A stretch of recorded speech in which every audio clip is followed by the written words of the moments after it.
안녕하십니까. 강면 피셋 언어 논리 홍일호 강사입니다. 만나서 반갑습니다. 미리 좀 말씀을 드리는데 제가 코로나를 틈타 마기꾼으로 살면서 이에다가 철기를 좀 깔았는데 발음이 혹시나 불편하시면 저희한테 한 번 더 말씀해 주시면 제가 조금 더 게시판에 말씀해 주시면 조금 더 훨씬 더 정확하게 발음할 수 있도록 노력하겠습니다. 조금만 양해 좀 부탁드리겠습니다. 저 간단하게 그냥 소개하겠습니다. 뭐 그냥 저 사진과 많이 좀 다르죠. 계속 말씀드리지만 코로나 핑계로 약간 좀 불었습니다. 불었던 부분도 있고 사진 기술의 승리 때문에 살짝 더 나은 것 같긴 합니다만 아무튼 계속해서 언어 논리 쪽 강의를 하고 있었고요. 현재도 고등학교 3학년 그리고 재수생 쪽에 언어 쪽이죠. 국어 쪽 강의를 하고 있던 부분이고요. 인터넷 강의를 계속했었던 부분이었고, 예, 이렇게 뭐 출간 흔적 부끄럽게 조금은 있습니다. 그러니까 그냥 여러분들 괜찮은 사람이구나 라고 생각해 주시면 감사하겠습니다. 피셋 언어리 기출 분석입니다. 어차피 여러분 다 기출 분석 하셨을 겁니다. 하셨을 건데 한 번 더 여러분과 제가 확인해 보도록 하겠습니다. 작년에 첫 회 이제 시험을 봤죠. 5급 공채와 민경채 피셋의 중간 난이도 정도가 될 것 같습니다. 그렇다고 해서 뭐 완벽하게 5급보다 훨씬 더 쉽다 이런 부분은 아닌데요. 그래도 5급 공채보다는 조금은 평이하게 그리고 살짝 형식은 다르게 나왔던 부분이었고요. 민경채 피셋보다는 살짝 조금 더 난이도가 있게 나왔던 부분, 그래서 예측할 수 없었던 부분들, 그래서 혹시나 민경채 쪽에 초점을 맞췄던 분들은 조금은 어렵게 느껴질 수 있었던 부분이었고요. 7급 예시문항과 모의평가에 제시되었던 신유형이 출제되고 있습니다. 출제됐던 부분, 즉 여러분들이 기존에 기존의 시험에서 보지 못했던 유형이 출제되고 있었던 부분이었었고요. 이따가 정확하게 한 번 더 유형을 보시면서 말씀은 드리겠지만 새로운 유형은 뭐가 없냐면 기존에 나왔던 기출이 별로 없습니다. 기출이 별로 없기 때문에 여러분들께서 연습하거나 준비하기가 조금 어려우실 수도 있어요. 그래서 되게 조금 까다롭게 느껴졌던 부분이었어요. 딱 보기에는 그냥 쉬워 보이는데 막상 오답률이 굉장히 높았던 문항들이 있었던 부분이었습니다. 논리 이런 부분이 아니었음에도 불구하고 오답률이 높았던 이유는 조금 생소했던 신유형이 있었기 때문에 그렇습니다. 그렇기 때문에 여러분들 신유형에 대한 준비를 조금 철저하게 해주셔야 되지 않을까 싶습니다. 25문제였었던 부분이었죠. 독해, 논리, 논증 크게 세 부분으로 나눴습니다. 물론 이 안에 14, 6, 5 같은 경우에는 문항수였는데 이 문항수가 조금 뭐 보시는 관점에 따라 다를 수도 있는 부분입니다만 큰 틀에서는 이렇게 나왔던 부분이었고요. 독해가 14문제였는데 뭐 내용 이해, 내용 판단, 내용 추론 부분이 독해 이해 부분이었었고요. 논리는 논리 구조, 즉 어떤 구조를 띠고 있는가에 대한 내용과 함께 조건 명제 같은 것들이 나오고 있었던 부분, 참거짓 판단, 그리고 연역 귀납 이렇게 나왔던 것이 논리 구조가 되겠고요. 논증 보시게 되면 내용 분석, 평가, 내용 강화 이렇게 나왔던 부분이 논증이 되고 있었던 부분이었습니다. 분명히 여러분들이 강점을 가지고 계신 분이 있으실 거예요. 독해의 강점이 있고 논리의 강점이 있고 논증의 강점이 있었던 부분이 다 다르실 거예요. 그런데 어떻게 출제되고 있는지를 일단 확인해 보시고 난 다음에 내가 어느 부분에 강점을 가지고 있으면 그 부분을 좀 더 충실할 거고 약점을 가지고 있는 부분은 좀 더 소홀히 하다 보다는 약점을 가지고 있는 부분을 좀 더 신경 써서 확인하고 보셔야 될 부분이 나타날 수 있을 거라고 생각합니다. 일단 이 세 개 영역 부분에 대해서 여러분들이 신경과 스트레스를 많이 받고 있는 건 알고 있습니다. 언어 논리가 실질적으로 뭐 다른 과목 다 어려워요. 다른 과목 다 어려운 부분이지만 언어 논리 과목이 첫 시간에 보는 부분 때문에 굉장히 까다롭습니다. 참 여러분들 시간이 바뀐 건 알고 계시죠? 원래 언어 논리 1교시를 봤었던 부분이었는데 이제 상황 판단하고 같이 묶였죠. 상황 판단 같이 묶여서 50문제 120분으로 바뀌었습니다. 나라에서는 여러분들의 부담을 좀 경감시켜준다고 총 6시간의 시험을 4시간으로 줄여놨던 부분이 있었는데 근데 글쎄요. 그분이 뭐 장점으로 다가오실 분도 있을 거고 단점으로 다가오실 분도 있을 겁니다. 근데 크게 생각해 보시면 두 영역에서 한 영역을 좀 더 강점을 가지고 있다면 다른 영역에 좀 더 시간을 갖다 주기가 유연하고 편하다고 생각하시면 강점이라고 생각하셔도 크게 무방하실 것 같습니다. 그렇기 때문에 여러분들 언어 논리하고 상황 판단 묶였던 부분에 대해서 내가 어떻게 준비해야 될 것이 한 번 더 생각을 해 보셔야 되는 부분일 거고요. 독해하고 논리하고 논증 잊으시면 안 되는 부분입니다. 독해 비중이 가장 높기는 하지만 난이도 면에서 논리나 논증이 조금 더 까다롭게 나올 수 있던 부분일 거기 때문에 논리하고 논증 쪽에서 시간을 좀 많이 할애해 주시면서 신경을 써 주셔야 되는 것이 아닐까라고 생각을 하고 있습니다. 저랑 같이 이제 유형 보시면서 어떤 유형이 어떻게 나와 있고 그 유형에서 어떻게 대비를 해야 되는지 함께 좀 살펴보셔야 될 부분인데요. 인문 강의입니다. 인문 강의이기 때문에 경험이 많으신 분들이 보시는 강의는 아니라고 생각을 합니다. 이제 7급 PCS에 들어오시는 분들이 어떻게 준비할까라는 보시는 강의이기 때문에 저도 마찬가지로 어떻게 여러분들에게 좀 더 유형을 쉽고 편안하게 소개할까 고심을 되게 많이 했던 부분이었고요. 총 8개의 유형으로 나눴습니다. 총 8개 유형을 나눠서 이런 유형들이 나오고 있으니까 대비를 하셔야 됩니다. 라고 얘기를 해 드리고 싶은 부분이었고요. 이 강의를 본다고 해서 PCS를 당연히 붙는 건 아닙니다. 당연히 아실 거예요. 이 강의는 여러분들이 입문과 동시에 어떤 유형이 있었지라고 확인하는 강의 정도로만 생각해 주시면 될 것 같습니다. 저랑 같이 지금부터 유형별로 살펴보도록 하겠습니다. 유형일입니다. 독해, 내용이해 부분이 되겠죠. 이 부분은 여러분들 학창 시절에 계속해서 겪었던 부분입니다. 고등학교 과정에서 독서, 즉 비문학 과정에서 일치, 불일치 유형의 문제가 되겠죠. 물론 고등학교 일치, 불일치 유형 문제보다는 조금은 더 까다롭긴 합니다. 하지만 가장 기본적인 틀은 동일합니다. 뭐가 되고 있었던 부분이야? 제시문하고 선지하고 얼마나 잘 일치시키느냐, 그것이 가장 중요하게 되겠죠.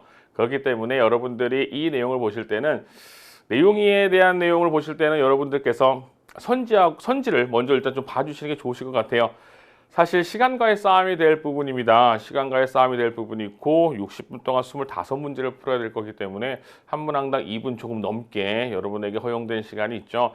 제시문의 길이가 좀 길어져서 다 볼 경우에는 조금은 피곤해질 수도 있습니다. 시간 문제 때문에 뒤에 가져서 선지하고 제시문하고 어떻게 일치시킬지 저랑 같이 한번 보도록 하겠습니다. 다음 글에서 알 수 있는 것은 이렇게 되어 있었습니다. 글이 굉장히 많죠. 그래서 선지를 다음 쪽에 이렇게 넘겨놨어요. 자, 내용의 부분 보실 때는 일단 선지를 좀 확인하고 보셔야 됩니다. 선지에서 어떤 내용들이 어떻게 담겨져 있는지를 좀 보셔야 될 부분인데요. 미군 해군부는 통리교수 아몬이 각국 공사관에 배포한 국기를 해상 국가의 깃발들에 수록하였다라고 얘기하고 있었는데 선지의 주어 서술부를 잘 나눠보셔야 될 것 같습니다. 미군의 해군부는 이렇게 되고 있었어요. 통리교수 아문국이 각국 공사에 배포한 국기를 해상 국가들의 깃발들에 수록했다. 그럼 여러분들이 생각하고 가실 부분이 뭐가 되고 있었던 부분이었냐면 해상 국가의 깃발들에 대한 내용이 나오는지 어디서 제시를 찾으셨어야 되는 부분이고 통리교섭 아문에 대한 내용을 좀 찾아주셔야 되는 부분이 됩니다. 그렇게 해서 뭐가 되고 있어요? 선지로 내려오셔야 되는 부분이고요. 조미수 체결을 위한 이렇게 되고 있었던 부분이었고 이응준이 만든 기는 태극문에 담긴 최초의 기다라고 얘기하고 있었습니다. 이렇게 최초다라는 것들이 선지에 굉장히 좀 자주 나오고 있어요. 근데 그분 때문에 좀 헷갈리거나 낚이는 부분이 있는데 기본적으로 최초의 기다 이런 것 핵심어들. 통립교수 아몬이 배포한 기의 우측 상단에 있는 궤와 조선의 기의 좌측 하단에 있는 궤가 상징하는 것 같다. 이렇게 한번 생각해 보실 게 있지요. 통리교수 아몬이 배포한 기의 우측 상단에 있는 궤와 조선의 기의 좌측 하단에 있는 궤가 상징하는 것 같다는 건 그러면 뭐가 되고 있어? 기가 2개 이상이 나온다는 얘기가 돼요. 오늘날의 태극기에 이렇게 되면 이 안에는 기가 3개 정도가 나올 거예요. 그러면 결국 무슨 얘기예요? 그쵸. 선택지에 있는 내용들 뭘 보셔야 돼요? 태극기도 보셔야 될 거고 통리교수 아무리 배포한 기가 뭔지도 생각하셔야 될 거고 조선의 기가 뭔지 생각해 주셔야 될 것 같습니다. 그럼 뭐가 되고 있었어요? 기가 총 3개가 나온다는 얘기예요. 그런데 3개에 뭐가 다를 거라고요? 궤가 다 다를 거라는 거 생각을 해두고 가셔야겠죠? 우측 하단에 있는 궤와 고종이 조선국교에서 택한 기의 우측 하단의 궤는 모두 땅을 상징한다. 의미까지 파악하셔야겠네요. 박영효가 그린 기, 그럼 박영효가 그린 기가 어떤 건지 또 생각하셔야겠죠. 상단에 있는 궤는 물을 상징하고 이응준이 그린 기 좌측 상단에 있는 궤는 불을 상징한다. 그러면 박영효가 그린 궤하고 이응준이 그린 기의 궤하고의 의미가 다르다? 건공감리가 다를까? 라고 생각해 주셔야 될 부분이 되겠죠. 이렇게 저야 지금 천천히 여러분들에게 말씀은 드렸지만 여러분들 일단 뭘 보셔야 되는 부분이에요. 선지의 핵심어가 뭔지 좀 확인하셔야 됩니다. 선지의 뭐가 뭔지 확인을 하시고 난 뒤에 그리고 어디로 가시는 겁니까? 제시문으로 가셔야겠죠. 다음에서 알 수 있는 거였어요. 우린 선지 이미 써져 있었던 부분이었었죠. 알 수 있는 거 볼까요? 우리나라 국기 태극기에는 태극 문양과 4개가 그려져 있는데 라고 얘기하면서 뭐에 대한 내용 같아요? 예, 태극기에 대한 내용입니다. 중앙에 있는 태극 문양은 만물이 음양저로 생장한다는 걸 상징한다. 또 태극 문양의 좌측 하단에 있는 이괴는 이렇게 나왔죠? 아까 우리 봤을 때 뭐 나왔었어요? 괴에 대한 내용이 계속 나왔었단 말이에요. 그렇죠? 그렇기 때문에 우리는 뭘 보셔야 돼요? 괴에 대한 걸 좀 보셔야겠죠?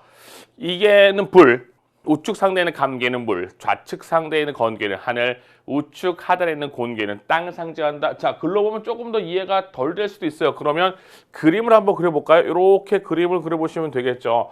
좌측 하단에 있는 이괴는 불이라고 이야기하고 있었던 부분이었어요. 좌측 하단에 이괴는 불. 그럼 얘가 뭐야? 이가 되고 있었던 부분이었고, 우측 상단에 있는 감개, 얘가 감이 되고 있었던 부분이었고, 좌측 상단에 있는 건개는 하늘, 여기가 건이 되고 있었던 부분, 우측 하단에 있는 곤개는 땅을 상징한다라고 얘기합니다. 우리 왜 건곤감리라는 말 쓰시잖아요. 됐죠? 그래서 건곤이 뭐야? 하늘과 땅 이렇게 되고 있었던 부분이었었고요. 감리는 물하고 불 이렇게 되고 있었던 부분이었기 때문에 이 부분 결국은 여기서 뭐가 되고서 태극기 한 번쯤은 체크해주고 가셨어야 되는 부분이고요.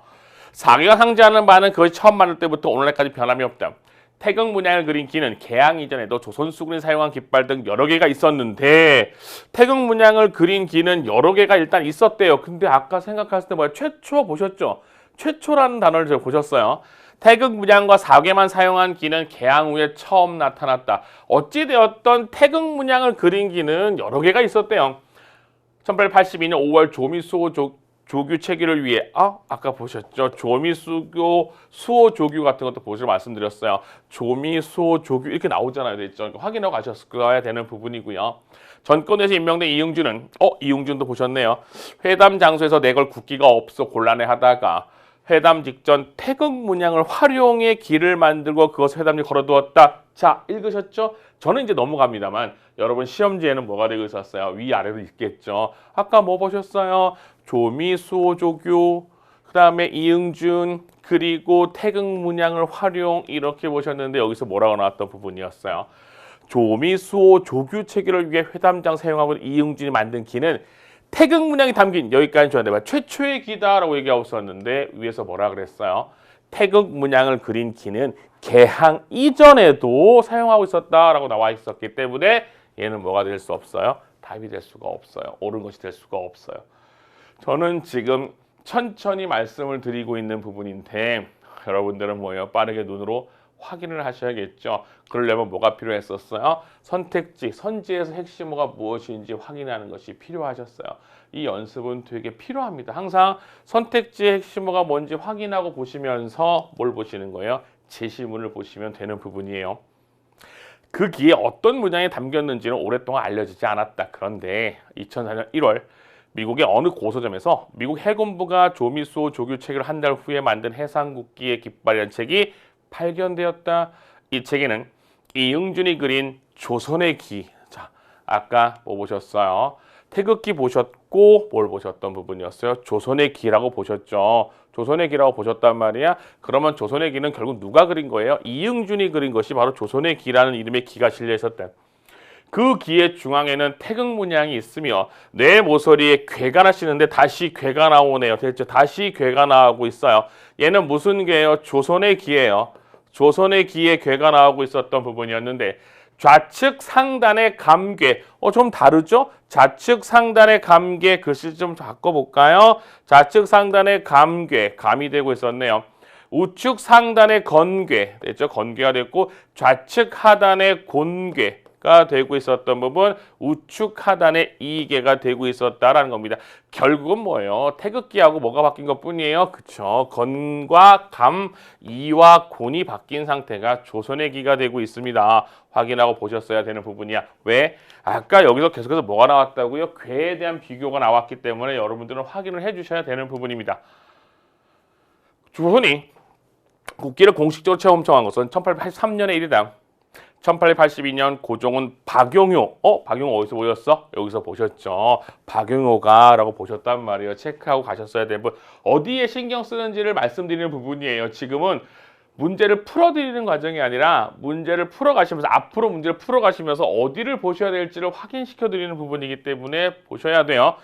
조선의 국기를 처음 정한 것은 이렇게 되고 있습니다. 1883년이다. 82년 9월에 고종은 박영호를 수신사로 삼아 일본에 보내면서 그에게 조선을 상징하는 길을 만들어 사용해 본 다음 교육한 즉시 제출하겠다. 그러면 깃발이 하나 또 나왔었네요. 이에 박영호는 태극 문양이 가운데 있고 4개의 모서리가 각각 하나씩 괴가 있는 길을 만들어서 사용한 후 그것을 고종에게 바쳤다. 고종은 이를 조선국기 그럼 기가 하나 더 나오고 있는 상황이 되겠죠. 하나 더 나오는 게 결국 뭐가 되는 거야? 조선국기가 되고 있네요. 총 뭐가 되고 깃발이 3개. 처음에 태극기, 조선의 기, 조선국기가 되고 있었네요. 통리교섭 아문으로 하여금 각국 공사관에 배포하겠다. 아까 뭐 보셨어요? 통리교섭 사무 아문 보셨어요? 여기 있었죠. 통리교섭 사문 아문이 배포한 기의 우측 상단에 있는 괴와 조선의 기의 좌측 사단에 있는 괴가 상징하는 것은 같다라고 이야기하고 있었던 부분이었으면 이제 통리교섭 아문이 배포한 기는 결국 뭐가 되고 있었어요? 조선국기예요. 그러면 조선국기가 어떻게 되는지 확인하고 가셔야 되는 부분. 이 기는 조선 일본의 강제 병합되기까지 국기로 사용되는데 언뜻 보기에 해상 국가들의 깃발들에 실린 조선의 기와 비슷하다. 하지만 자세히 보면 두 기는 다르다. 조선국기 좌측 상단에 있는 괴가 조선국기에는 우측 상단에 있고 복잡해 보이지만 안 복잡해요. 조선의 기의 좌측 상단에 있는 기가 조선국기 우측 상단에 있을 때 그럼 맞바뀌었던 부분이 되겠죠. 그럼 맞바뀌었던 부분, 이 두 개가 맞바뀌었으니까 여기가 권이고 여기가 감이 되고 있다는 내용들이 됩니다. 또 조선국기의 좌측 하단에 있는 기 곤이 뭐가 되고 있었던 부분이었습니다. 우측 하단에 있었던 부분이 되고 있었고 조선의 기의 좌측 하단에 있는 괴는 뭐가 돼서 우측 하단에 있었다라고 하고 있으면서 이하고 뭐가 되고 있었던 부분이었었어요. 곤하고 나타나고 있었네요. 됐죠? 이렇게 따지면 뭐랑 같아요. 여기 있던 태극기와 조선국기의 괴가 같겠죠. 건감이곤, 건감이곤. 조선의 기만 뭐야? 감건곤이가 되고 있습니다. 제가 그림을 그렸던 이유가 뭐 때문이냐면 글로 보는 것보다 그림을 그려서 이해하는 것이 훨씬 더 빠른 경우가 있습니다. 어떤 경우에 그림을 그려야 할지 확인해 보시자고 말씀드렸던 부분이에요. 또 조선국기 좌측에 있는 괴는 조선의 우측, 그 다음에 좌측 하단에 있는 조선의 우측 하단 이렇게 되고 있으면서 글은 마무리되고 있어요. 그래서 결국 뭐가 되고 있냐면 선지에서 보셨던 내용을 다시 한번 확인해 가는 과정 이렇게 되고 있었던 부분이에요. 그러면서 문제를 좀 볼까요? 미국 해군부는 이렇게 되고 있습니다. 통리교섭 아문이 각국 공사관에 배포한 국기를 해상 국가들의 깃발에 수록했다라고 이야기하고 있었습니다. 미국 해군부가 나와 있었고 통리교섭 아문이 나와 있었던 부분 두 개는 보셔야겠죠. 미국 해군부는 여기 있었어요. 미국 해군부가 이렇게 되고 있었고 조미수 체결한 한 달을 만든 해상 국가의 깃발들의 책이 발견됐는데 이 책에는 이응준이 그린 것으로 짐작되는 조선의 기였었고요. 여기 나와 있었던 부분 통리교섭 아문으로 하여금 각국 공사관에 배포한 건 뭐가 되고 있었어? 조선의 국기였었죠. 이렇게 되고 있었으니 뭐는 답이 될 수 없어요. 역시 1번은 답이 될 수가 없죠. 통리교섭 아문이 배포한 기의 우측 상단 이게 바로 뭐야? 조선국기가 되겠고요. 조선의 기 좌측 하단에 있는 괴가 상징하는 것 같다고요? 상징하는 것이 같는지 확인해 볼까요? 통리교섭 아문이 배포한 게 우측 상단에 있었습니다. 우측 상단은 감이 되고 있었던 부분이었었고요. 조선의 기의 좌측 하단이 되고 있었죠. 이가 되고 있어 곤이 되고 있었습니다. 감과 곤은 상징하는 것이 같을 수가 없겠죠. 따라서 3번도 답이 될 수가 없는 부분이 되고 있습니다. 오늘날 태극기 우측 하단에 있는 괴와 아까 말씀드렸죠. 태극기 우측 하단은 뭐가 되고 있어? 곤이에요. 근데 뭐라고 말씀드렸어요? 태극기하고 조선국기하고 같다고 말씀드렸죠. 그러니까 뭐라고 나와 있어요? 고종이 조선국기로 채택한 기 우측 하단의 괴는 모두 땅을 상징한다라고 나왔는데 뭐예요? 곤이에요. 곤은 여기서 뭐라고 얘기하고 있었던 부분이었었어요. 가운괴는 땅을 상징한다라고 나와 있었던 부분이었기 때문에 얘가 답이 되겠죠.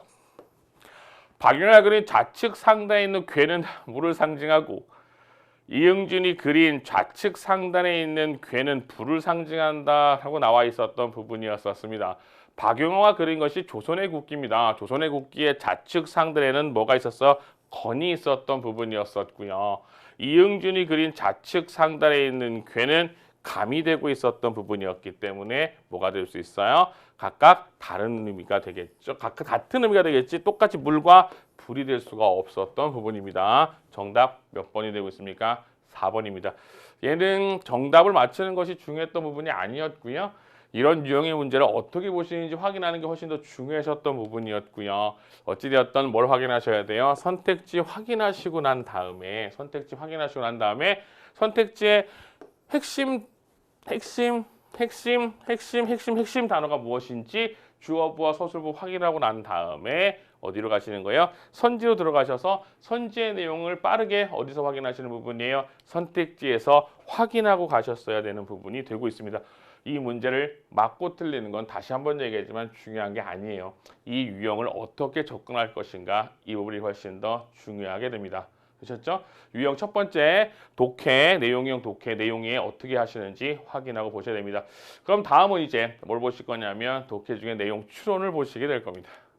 추론입니다. 말 그대로 뭐가 되고 있었던 부분이요? 추론이에요. 담겨져 있는 내용들을 보고 어떤 내용이 담겨져 있었는지 확인을 할 수 있는 내용들이 되고 있었고 사실 내용이와 크게 다른 점은 없어요. 내용을 보시고 선지를 보시고 선지의 핵심 내용이 뭔지 좀 확인하고 보셔야 될 거고 그리고 난 다음에 뭐가 되고 있어요? 제시문에서 선지의 내용을 추론할 수 있어야 되는 부분 내용이와 큰 차이는 없지만 유형이 나온다는 것 확인하고 보셔야 될 것 같고요. 다음 추론할 수 있는 것은 이렇게 되고 있었던 부분이었습니다. 역시 얘도 뭘 보실 부분이에요. 선지 좀 보셔야겠죠.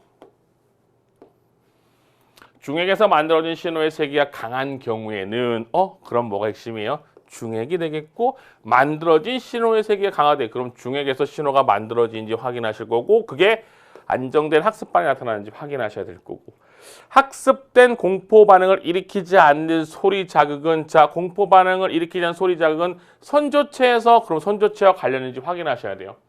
학습된 공포 반응을 일으키는 자극은 청각 시상에서 선조체 이렇게 되고 있었던 부분이야. 자극 신호를 억제한다 확인하셔야 될 거고요.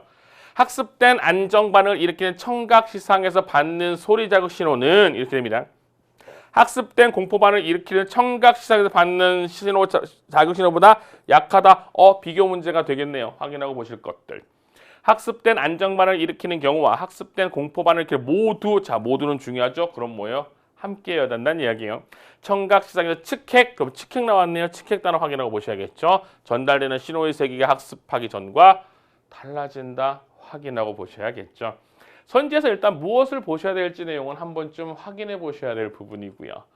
다음 글에서 추론할 수 있는 것은 이렇게 되고 있었습니다. 추론할 수 있는 것은 수행지가 새로운 소리를 자극을 받으면 이 자극 신호는 일단 소리 자극을 받았어요. 뇌 시상에는 청각 시상으로 전달되는데 청각시로 전달됐어. 과정이 나오죠. 항상 과정이 나오는 건 잘 체크하고 가셔야 돼요. 청각 시상으로 전달된 자극 신호는 뇌의 편뇌 측핵, 아까 측핵 보셨죠? 전달된다. 측핵에 전달된 신호는 편뇌 중액으로 전달되고 아까 선제 중액도 보셨어요. 중액은 신체 여러 기관에 전달할 신호를 만들어서 반응을 일으키게 한다. 즉 다섯 번째 반응. 이 과정이 되고 있어요. 소리를 듣고 반응하게 되는 과정이 나오고 있어요. 연구자 K는 공포 또는 안정을 학습시켰을 때 나타난 신경생물학적 특징을 탐구하기 위해 두 개의 실험을 수행했대. 첫 번째 실험에서 공포를 학습시켰대. 이를 K는 생쥐에게 소리를 자극을 준 뒤에 이를 언제나 공포를 일으킬 만한 충격을 가하여 생쥐에게 이 소리가 충격을 예고한다를 학습시켰대. 공포를 주는 거야. 이렇게 학습된 생쥐는 결국 얘는 뭘 느끼는 거예요? 공포를 느끼는 거예요. 해당 소리 자극을 받으며 방어적인 행동을 취했대. 이 생쥐의 경우 청각시상으로 전달된 소리 자극 신호는 두 번째였죠. 학습을 수행하기 전 상태에 전달되는 것보다 훨씬 더 센 강도의 신호로 증폭되어 측핵으로 전달된대. 측핵으로 전달되고 이 증폭된 강도의 신호는 중액을 거쳐 신체 여러 기관에 전달되고 이는 학습된 공포를 일으킨다. 아까 뭐 보셨어요? 우리 학습된 공포 반응에 대한 내용 보셨어요. 학습된 공포 반응을 일으키는 소리 자극은 청각 시상에서 선조체로 전달된다고요? 여기 어디에도 선조체로 전달되는 내용은 없어요. 학습된 공포 반응을 일으키는 것은 청각 시상으로 전달된 소리 자극 신호가 학습 수행의 전 상태에 전달보다 훨씬 더 센 강도로 측핵으로 전달된다고 했었지 선조체에 대한 내용은 언급은 없었어요. 언급이 없었기 때문에 사실은 답이 될 수 없죠. 그 좀 더 확인하겠지만 아니겠구나 라고 생각해 주셔야 되는 부분. 그러니까 선지와 어떻게 재심을 연결할 수 있을 것인가 확인해 주셔야 될 부분이고요. 두 번째 학습을 안정시켰습니다. 이후에 K는 다른 생쥐에게 소리 자극을 준 뒤 항상 어떤 충격도 주지 않아 이 소리가 안정을 예고한다는 것을 학습시켰어. 안정된 상태야 라는 걸 얘기했대요. 이렇게 학습된 생쥐는 소리를 들어서 방어적인 행동을 전혀 취하지 않았대. 왜? 안정돼 있으니까. 이 경우 소리를 자극을 받은 청각시상에서 똑같아요. 청각시상은 마찬가지죠. 신호가 측각으로 전달된 것이 측핵으로 억제되는데 아까는 뭐였었어요? 청각시상 전달된 자극신호는 측핵으로 전달되고 있는데 공포는 증폭돼서 측핵으로 가는데 안정은 뭐라고 얘기하고 있어요? 측핵으로 전달되는 것이 억제된대요. 그래서 신호가 매우 미약해진대. 없다는 건 아니에요. 미약해진대. 그리고 뭐래? 청각시상은 뇌에 선조체, 그죠? 선조체 나오네요. 그럼 선조체는 공포가 아니라 뭐였어요? 안정에 해당하는 부분이죠. 반응을 일으킬 수 있는 자극신호를 만들어서 선조체에 전달합니다. 됐죠? 선조체는 안정 상태와 같은 긍정적이고 좋은 느낌을 느낄 수 있게 하는 것이 관여한 뇌의 영역인데 선조체에서 반응이 세게 나타나면 안정감을 느끼게 되어서 학습된 안정 반응을 일으키는데 됐죠? 그러면 볼까요? 당연히 3번은 답이 될 수가 없었죠. 중액에서 만들어진 신호의 세기가 강한 경우에 학습의 안정 반응이 나타난다고요? 학습의 안정 반응은 여기 있었던 부분이었었고요. 됐죠? 어디에도 뭐가 없었던 부분이었었어요. 중액에서 만들어진 신호의 세기에 대한 언급은 없어요. 그죠? 안정된 곳에서는 결국 뭐가 되고 있었던 부분이었었어요. 네, 어디에 선조체에서 반응을 일으킨다고 나와 있었던 부분이 될 거기 때문에 얘는 답이 될 수가 없어요.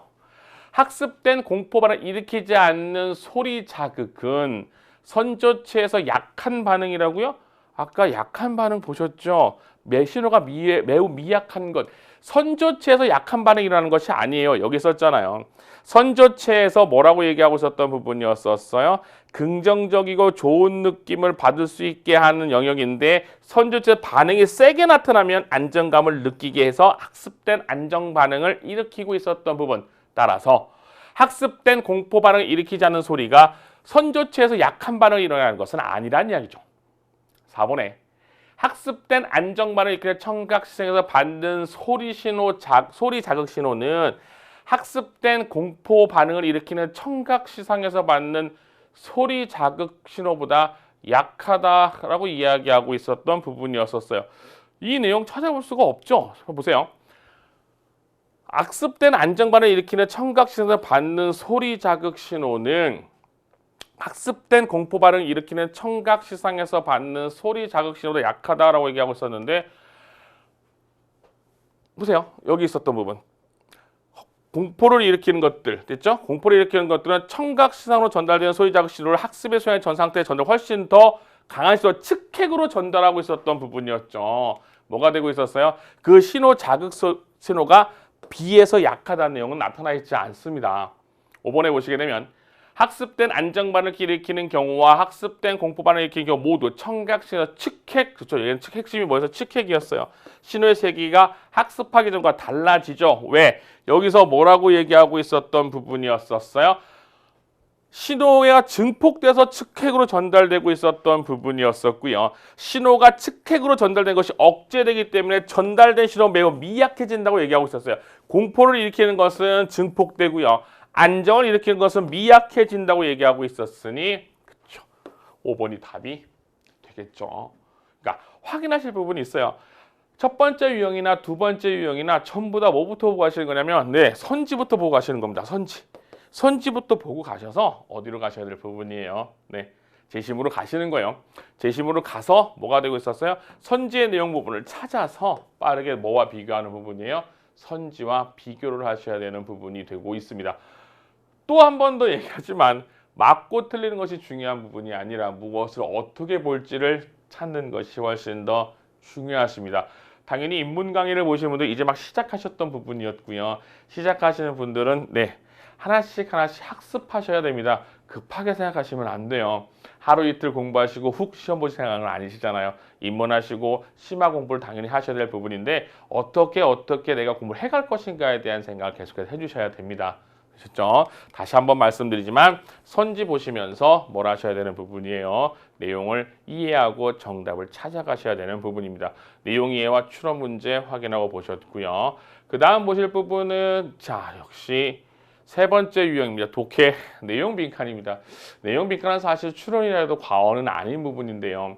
내용 빈칸은 결국 무슨 내용이 되고 있어서 어떠한 내용을 결론을 내릴 수 있었던 부분인지 아니면 논리 부분이 들어갈 수도 있습니다. 논리 부분이 들어간다면 무슨 얘기냐면 명제 부분 있죠. 조건 명제가 들어가서 그 내용의 답을 찾을 수 있을 것인지 기본적으로 어떤 내용인지는 뭘 보셔야 돼요? 제시문을 보시고 판단해 주셔야 되는 문제인데요.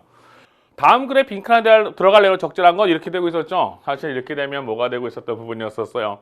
읽으시면서 확인하셔야 돼요. 뭘 확인하셔야 되는 부분이냐면 조건 명제가 들어가는 부분인지 아니면 뭐 전체적으로 뭘 물어보는 거야, 결론을 물어보는 부분인지 좀 확인하고 가셔야 될 부분인데 볼까요?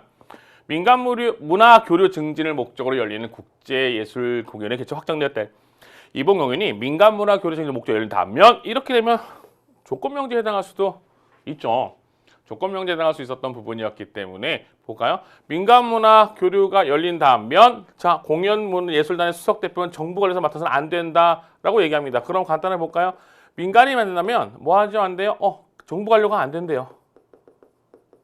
됐죠? 이렇게 정부 간단하게 수석 대표는 만일 공연이 민간 문화 교류 증진을 목적으로 열리고 이렇게 되면 뭐가 되고 있었습니까? 논리 고비 되겠죠. 공연 예술의 수석 대표는 정부 관료가 맡아서 안 된다면 이렇게 되고 있었던 부분이었습니다. 그러면 뭐가 되고 있었어요?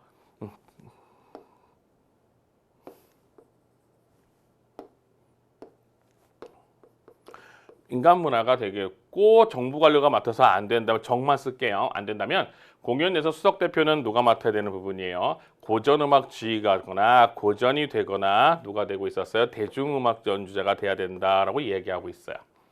현재 정부 관료 가운데 고전음악 지휘자가 대중음악자는 없어. 그럼 정부 관료는 될 수가 없겠네요.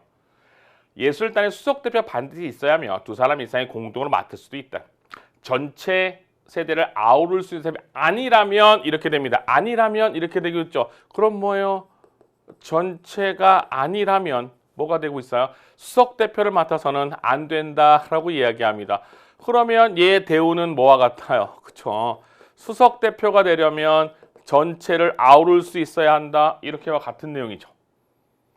전체들을 아우를 수 있는 사람들은 극히 드물기에 나열된 조건을 다 갖춘 사람이 수석 대표입니다. 이렇게 되면 얘는 일종의 뭐가 되고 있었던 부분이에요. 여러분들이 학창 시절에 수능 보셨을 때 조건 만족 문제와 같아요.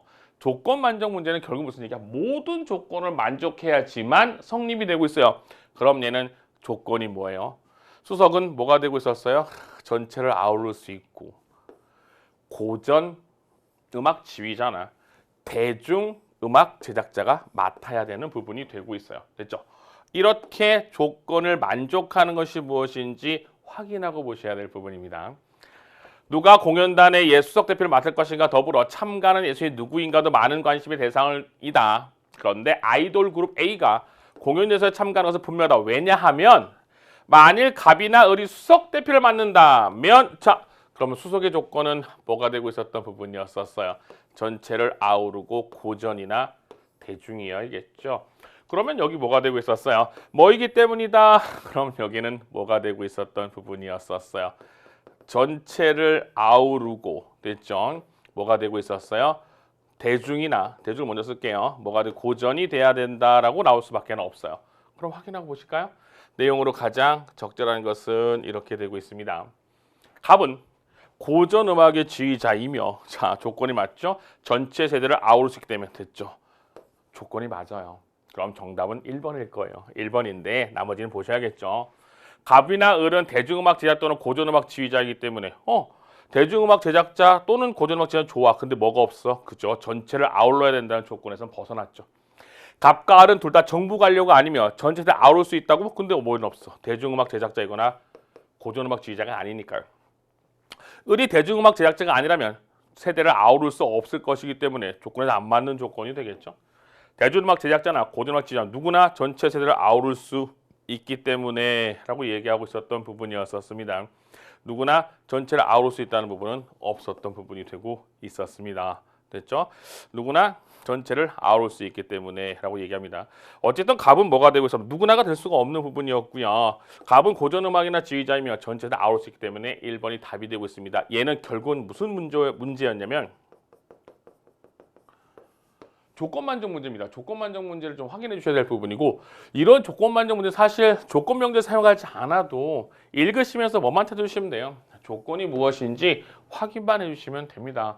이 유형의 문제도 분명히 올해 충분히 나올 수 있는 유형이 되고 있기 때문에 확인해 보셔야 될 부분이 되고 있습니다. 보셨죠? 지금까지 독해 뭘 보셨습니까? 빈칸 채우기 내용을 보셨고요. 빈칸 채우기 내용이자 뭐와 같이 아우러져 있는 부분이었어요. 조건 명제와 같이 아우러져 있었던 부분 확인하고 보셔야 될 것 같습니다. 자, 다음 유형을 가볼게요. 유형 3까지 보셨고요. 유형 4 논리 참거짓부터는 다음 시간에 보도록 하겠습니다. 앞서 설명했던 부분에 대한 내용들 좀 생각해 주셔야 되는 부분이었고요. 독해의 가장 기본적인 3가지 유형 보셨던 부분이었고요. 다음 시간부터 유형 4 논리 참거짓부터 살펴보도록 하겠습니다.